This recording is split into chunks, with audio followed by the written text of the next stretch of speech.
Have you ever been so exhausted by something that you couldn't name what was actually wearing you out? That's the condition Jesus is speaking to directly when he says, "Take my yoke upon you, because my yoke is easy and my burden is light."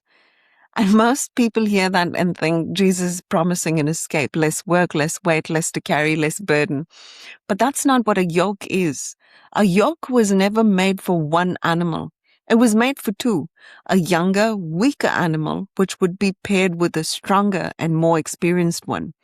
The stronger animal set the pace. It took the strain, it absorbed the resistance, and it carried the weight of the weaker one, which could not carry on its own.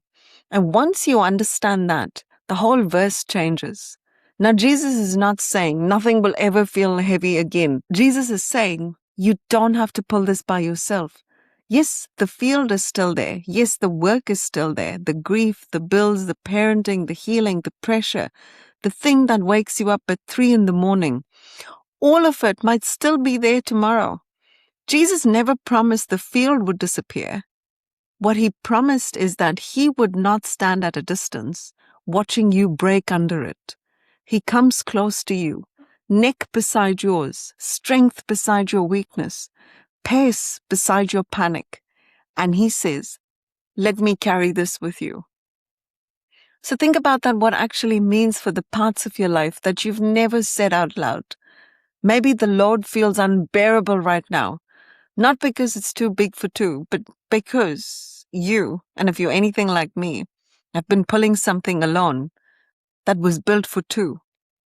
Not the fear that you haven't named, not the shame you've been carrying alone, not the heartbreak you keep smiling through, the uncertain future you lie awake calculating, the thing people keep telling you, labels that they keep giving you, and the thing that you tell people that you're fine about when you're clearly not fine.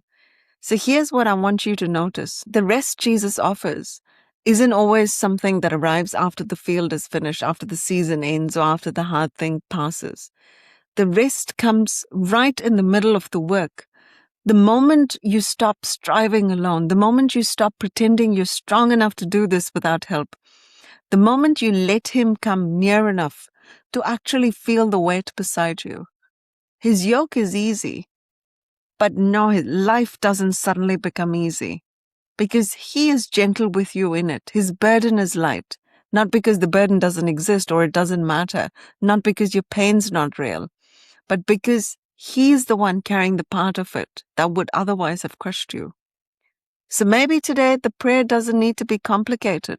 Maybe it's just this. Maybe it's just saying, "Jesus, I'm tired of pulling this alone."